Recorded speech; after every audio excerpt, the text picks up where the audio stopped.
Анан жетпей калган сүйүүлөрүмдүн ызасын ырдан чыгардым. Ыр деген жакшы экен. Ыр менен кайгы муңуңду, арзуу арманыңды азап тартпай туруп эле жылуу үйгө жатып алып эле каалагандай кайгы муңга батып, каалагандай жаза берет экенсиң. Баарынан да жазган ырыңды сен сүйгөн кыз окуп алып, сен кайгырсаң бүк түшүп алда кошо кайгырып, сен санаа тартсаң алда саргарып кошо санаа тартып, шолоктоп ыйлап, кокус сүйбөйм деп койсоң сен үчүн керек болсо чачын жулуп, ыза болуп жаткансып сезилгеничи. Сүйбөгөн кызымдан ыр менен ошентип өч алып атам деп ойлогондо табам канып жыргаар элем. Сүйүү жөнүндөгү ырларымдын көбү ошол жетпей калган сүйүүлөрүмдүн ызасы, мени сүйбөгөндүктөрү менин арманым, сүйгөнүмдү билбей калганы алардын бактысы болду. Сабактан тарап кетип баратып, жакшы көргөн кызымдын артынан ээрчип алып, ага жакшы көрөрүмдү айта алмак тургай, жанына жакын жолой албай, күнгө төшүн кактап жаткан кардын үстү менен шашпай жылып бараткан көлөкөсүнө көлөкөмдү тийиштирип басканыма төбөм көккө жетип, өзүмдү дүйнөдөгү эң эле бактылуу жан катары сезер элем. Биздин учурда сүйүү да так ошол кардай таза эле. Кыздар да таза эле. Биз кыздарды сүйгөндө такыр жамандык ойлобой сүйчүбүз. Азыркылар адегенде жамандык ойлоп албадан сүйүшөт экен. Бала кезимде өзүмдөн 5 класс улуу пионер бажат эжемди жакшы көрүп калып, наристе сүйүүмдү эч кимге айтпай, эч кимге көрсөтпөй ичиме катып жүрүп чоңойгом. Кийин кыздар менен жүрүп калган кездер аларды дайыма ошол мен жакшы көргөн эжекиме салыштырчумун. Жакшы нерселерди жакшы нерселерге, жакшы адамдарды жакшы адамдарга салыштырганда киши жаңылбайт экен. Биздин учурда суу да таза эле. Көчөдө тердеп кургап ойноп жүрүп чаңкаганда арыктын жээгине жата калып, аккан суудан кымыз жуткандай жутуп алып кайра ойноп кетчүбүз. Сүйүү көп балдарды адам кылды. Мени да сүйүү адам кылган. Кыздарга жаман сөз айтпоого, кагып силкип урушпай, сыйлап турганга үйрөткөн. Сүйүү мени кат жаздырган, сүрөт тарттырган, мектептин дубал кеситин чыгарткан, манас айттырган, ыр жаздырган. Сүйүү мени уктатпай, ысылатып, түнү бою чабалактатып чыккан. Сүйүү болбогондо мен винонун бөтөлкөсүн сүйлөгөн бойдон эбак жок болуп кетмекмин. Мени бардык жаман адаттан сүйүү сактап калган. Мен жакшы көргөн кыз жакшырдагандыктан аны коштоп туруу үчүн манжаларым жооруп, эттери түшүп калганына карабай мандалин четкенди үйрөнгөм. Мен жакшы көргөн кыз сүрөт тарткан баланы жакшы көргөндүктөн анын көзүнө түшүш үчүн мен да сүрөт тарткам. Мен жакшы көргөн кыздын атасы чабан болгондуктан мен кийинки жылы суранып барып, ошол корого сакманчы болгом. Эгер сүйүү жок болсо жигиттер жинди болуп кетмек. Сүйүү жок болсо жигиттер эле эмес, жер үстүндө жашаган жандардын баары жинди болуп жок болмок. Азыр сүйүүнүн кадыр баркы аябай кетти. Ким кетиргенин эч ким билбей калды. Жакшы нерселер жоголоорунда дегенде кадыр баркын жоготуп, анан өзү жок болот экен. Атырга аябай өчөлөм.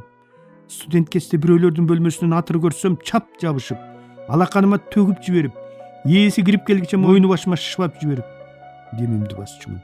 Айрыкча лаванда менен шипир көрсөм, баса калчумун. Атыр себингенден кийин топтошуп турган кыздарды көздөй түс качырып барып, жандап өтүп, истребитель артына ис калтырып учкандай, артыма атырдын жагымдуу жытын калтырып узап кетер элем.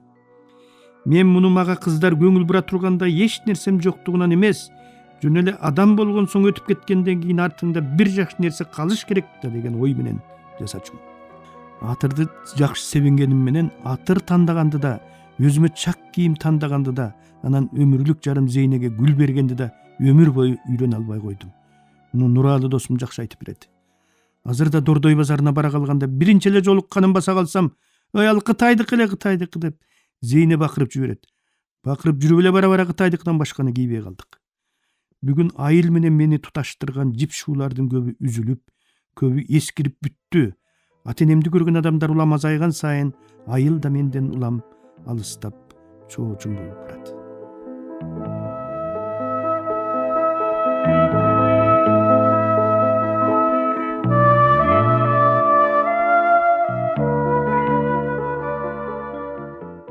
Айылдын жаңы төрөгөн аялдай шапайып, ак саргыл тартып, өңүндөгү калган каткан жашылынын баарын үймөк чөптөрүнүн үстүнө жаап салып, өзү болсо самандай саргарып, аңыз аралап кетип бараткан күзгү талааларын же кылайган ала калтырбай, аясы акактап, бороону боройдоп, асман жердин чегин көрсөтпөй, ак кара көк мус басып, тунуп жаткан кышкы талааларын эстегенде жол бойлоп ырдап бараткан ошол эки үндү эстейм.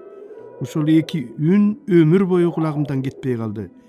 Бири зымгарагайлардын үнү, бири Торгарт жолундагы сунуу машиналарынын үнү.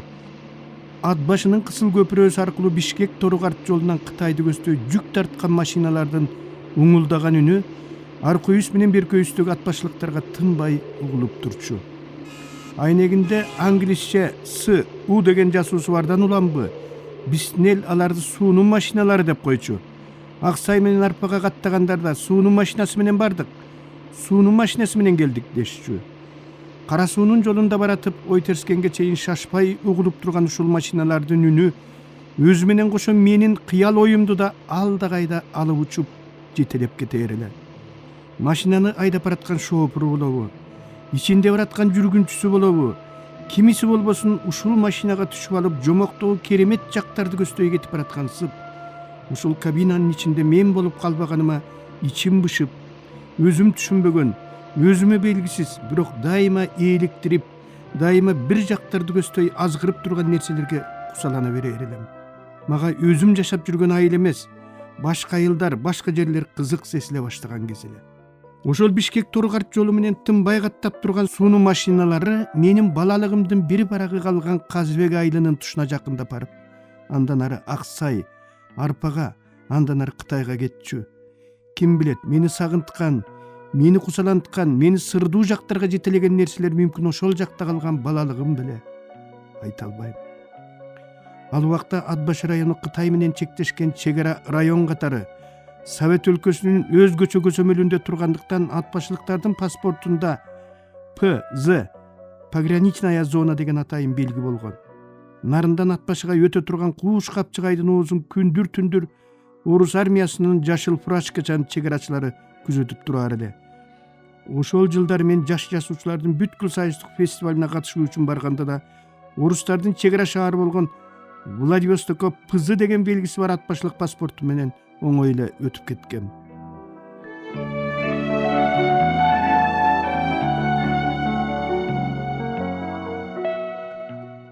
Кычыраган кыштын декабрынын аягында башымда тумагым жок.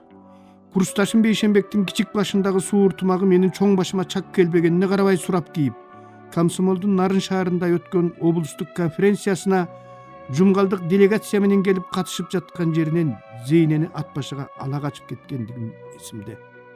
Зейнени алдап эриштип алып классташым Жусуптукуна келип, алдын ала ырыскүл даярдап койгон тамакка тоюп, анан Жусуп Жигулисин айдап, КГБда иштеген теңтүшүбүз Тимурдун жардамы менен чегарадан тоскоолсуз өтүп ат башыга зуу койгонбуз.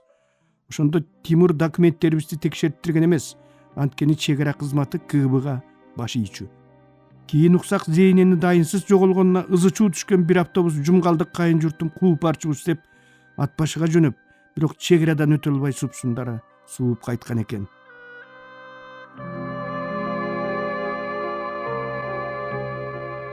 Тентиген.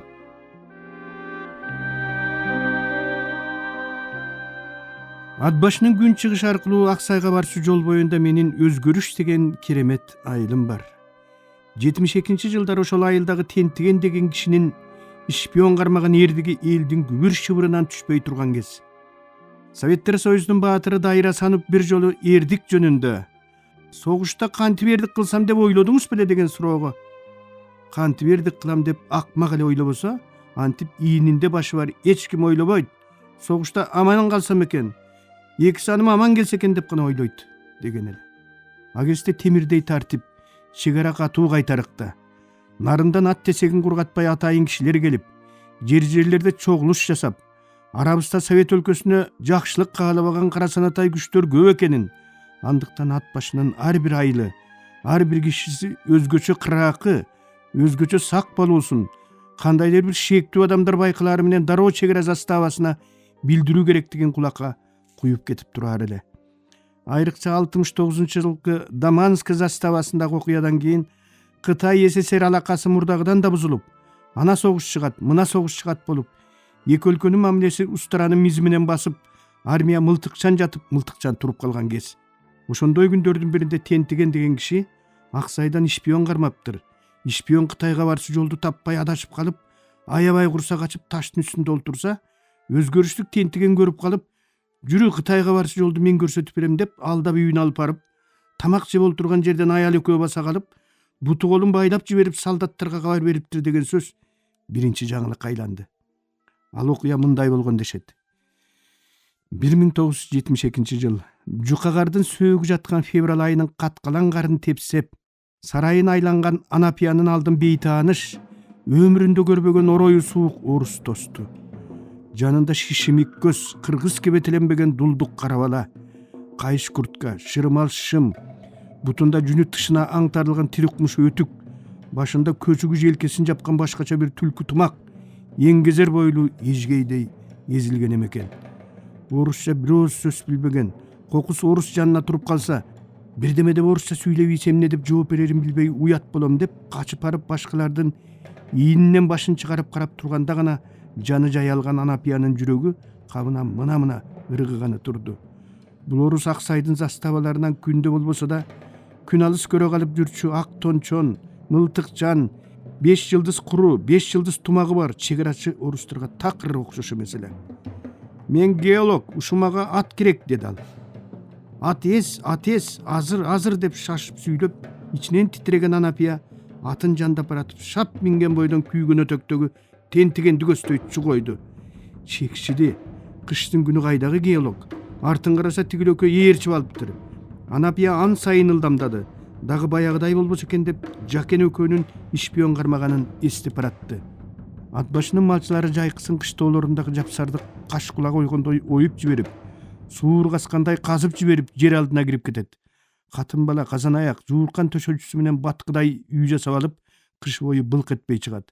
Мындай жер алдындагы үйлөрдүн лепилдеп жылуулугун сураба. Супаранын бетиндей тегиз жерден киши карааны көрүнө калып, кайра жок болуп кетип аткан ошол жер Аксайдын күйгөн өтөк кыштоосундагы ирик баккан тентегендин жергепеси. Тепкидей тересеси да бар. Төрдө бир кертим жүк. Төбөсүнө жалаң советтик Кыргызстан менен иленчил жаш кесиптери чапталган. Эр жагында көрпөчөлүү ээр, эпчи жагына чийгаланып, эт баштыгы иленген бакан турат. Тентиген Анапияны корумдудагы заставага жөнөтүп, кошунасы Абдылда болуп меймандарды тосуп алып жергепеге кийирди. Шарипа дасторкон жайды. Тентиген меймандын оң жагына олтуруп, 1-2 чыны чайдан кийин документин сурады. Орус коюн чөнтөгүнөн документ эмес эле тапанча сууруп келатканын байкап калган тентиген буйдамга келтирбей баса калды. Тигил болбой эле үстүндөгү тентигенди иримдеги чамындыдай айлантты. Кармаган жерин өмүрү кое бербеген тентиген ат тиштей жабышты. Тигил алт немекен көтөргөн бойдон туруп жөнөгөндө өтүгүнүн такасы менен алаага тепти. Орус бүктөлүп баратып атып жибергенге үлгүрдү. Тапанчанын огу Шарипанын кулак түбүнөн учуп өтүп, жергепени тешип чыгып кетти. Үйгө топурак, кар куюлуп, жанагыдан да бешбетер бырыксыды. Жанараак шашып чыгып кеткен Абдылда үйдөн ап келе калган огу жок мылтыгын оруска кезеп сүр көрсөтүп турду. Жаны кашайган Шарипа эсине эми келди окшойт. Темир табак менен орусту баштан арып басып алды. 1 сааттан кийин ити менен жер жайнаган чегарачы аскер келди. Келип эле колго түшүрүлгөндөрдү жергепеден сыртка алып чыгып, кардын үстүнө көмкөрөсүнөн жаткырып колдоруна кишен салды. Аңтарганда Атбаш районунун Аксай менен Арпанын картасы, пистолет, бычак чыкты. Жанындагысы дунган бала экен. Тентигендин арыңгап кетип, отличник пограничной службы деген төшпелге акчалай сыйлык менен сыйлады. Аялы Шарипага сковородка менен ишпионду башка чапкан эрдик үчүн япон жоолук беришти. Чегараны бускан ошол ишпион аксайлык малчылардын кыраакылыгын текшерүү үчүн атайын КГБ тарабынан жөнөтүлгөн киши экенин чегара кызматынын башчылары тентигенге айткан жок. Анан тентигендин доору башталды белем. Кыргыздын илгерки номер 1 революционери Таабалды Жукеев Пудовкин кызуу болгон сайын кындан сууруп алган кылычын жалаңдатып, Совет өлкөсүнө ким каршы болсо башын алып таштайм деп, Нарындын жалгыз көчөсүнөн бир маал татырактатып барып эле чаап өтүп турган өңдү тентиген да Аксайдан келе калган күндөрү кызыл болуп алып, өзгөрүштүн көчөсүнөн аркы терки чаап өтүп турду. Атбашка барганда жеңиш жолу кеситиндеги теңчү Токтогулга жолугуп, ишпионду кантип кармаган эрдигин айтып мактанып, кеситке интервью берип, сүрөтү менен чыгартып алып кетчү. Ал Аксай же Атбашы тараптан келатканда өзгөрүштүн жолу как жарылып, баягы жинди келатат деп бир дары тескери бурулуп, шпион кармаган акем келатат деп келингесектер шыбырап, тентиген байке деп балдар үйлөрүнөн атып чыгып, жолдун боюна томолонуп чуркап, тентигендин аркасынан жетпей бозола болуп самсаалап бараткан чаңды узатып, көздөрү жайнаган боюнча карап калышаар эле. Тентиген Аксайга баратып да, келатып да Кызыл булактагы заставанын эшигин тээп кирип, жүгүлүсүндө олтургандарга эмне жейсиңер, котлетпи же балыкпы деп бакылдап, котлет деген эмне деген бала экенин билбеген ат башлыктар аңырайып бирин-бири карап, балык эле жейбиз деп балбылдаганда, Тентиген өз үйүндө жүргөнсүп бака-шака түшүп, балык кууртуп берип кайрадан жолун улачу. Тентигенди Аксайдын бардык заставасы өз кишисиндей тосуп алып узатчу. Анын оозунан эмнегедир чака-чука чайнек, сагысканы майнек, бөтөлкөсү айнек деген ыр түшчү эмес. Ат башлыктар Тентигенди чын эле жыргап жүргөндөй сезчү. Бирок анын эч кимге айтылбай турган, айтууга болбой турган арманы барын, анысы башы менен кошо кете турган жашыруун сыр экенин эч ким билчү эмес. Апасы Раматтылык анын милицияда иштешин такыр каалаган жок. Ууру кылганды, ушак айтканды жаман көргөн. Чындык десе өлүп перегенден кайра тартпаган уулунун мизи так ошол чындык истеген жерден сынаарын. Бутакка тытылаарын ойлобогон шамалдай алып учуп даалдаган неме акыйкаттыктын өзгөрмө өңүн, булганма жүзүн көргөндө ыйманы самандап, акыйкаттык деген акыйкаттыкты орнотом деген жерде жок болорун эне жүрөгү сезсе керек. Кызмат деген колдун кири деп тегин жерден айтыппы. Кызматка көнүп алган жаман болот. Кызматка канча көнсөң ошончо кир дейсиң. 7 кишиге баш болгондон көрө 700 койго баш болгон артык балам. Киши арыгын байласаң төбө каңдайт. Мал арыгын байласаң ооз майлайт деп атып эле апасы койчу кылып Аксайга алып келип таштаган күндөн бери далай заман өтүптүр. Анан үйлөндү. Анан бир короо ирик багып кой артынан түштү. Канданбектен кайра тартпаган эр мүнөзү, кайраты, жапайы күчү менен бат эле малчылардын башы болду. Кудайдан бөлөк эч ким жете албайт деген Аксайга КГБ, Мамлекеттик коопсуздук комитети жетти. А кезде КГБнын колу жетпеген жер шарынын үстү да, асты да жок болчу. Тентигенди дегенде ат башыга, андан нарын калып барып алдейлеп жүрүп, эркиндигине кишен салды. Заставага алып барып түшүндүрүү иштерин жүргүздү. Тил кат алып агентке айлантты. Ошондон тартып нарындан келген киши каалаган маалда келип алып кетип, каалаган маалда алып келип жүрдү. Кээде чапаны дал-далынан сөгүлүп, ит талагандай таланып, бирок анын андай атайын кийимдери заставага калтырылып, өзүнүн үйүнө жеткирип салган кезинде босогону аттары менен буту колун тарта албай келип, сулап жыгылаар эле. Кайбирде чек араны бузуп өткөн шектүү киши катары сайдан сайга салып, таштан ташка кубалап, чек ара кайтырган совет аскерлеринин кыраакылыгы менен иттеринин алгырлыгын Тентиген менен сынады. Тентиген СССРдин чек арасын кайтырган киши катары өзүн катардагы малчылардан өзгөчө жаралган адамдай сезчү. Бирок ичинде ошондой сезимдер менен бирге көкүрөгүн түпөйүл кылган, бирок анын эмне экенин өзү да жакшылап түшүнө бербеген башка да бир сырдуу нерсе бар эле. Сайдан сайды кечип, тикенек зымдарга тытылганын, качып баратып итке таланганын жан кишиге айтчу эмес. Айтууга да болбойт болчу. Айтууга болбой турган нерселер барган сайын өлүк көмүлгөн бейиттей көңүлүнөн чоло жер калтырбай көбөйө берип, нарындан келчү киши пайда болоору менен ичи муздай катып, дагы кайрадан иттерге таланып, ойдон тоого акактап чуркаарын ойлоп заарканып, жүрөгү мүрзөгө айланып калганына чыдай албай кеткенде, жеңилдээр бекемин деп аракка кирер эле. Бирок арак да дабаа боло алган жок. Ат башлыктардан далай аракеш чыкса дагы Тентигенден аракеш чыкпай койду. Алаксыш үчүн кайыш да кармады. Кайкылатып камчы дөрдү. Көмөлдүрүк жасап көңүлү түшкөн кишилерге тартуулап да көрдү.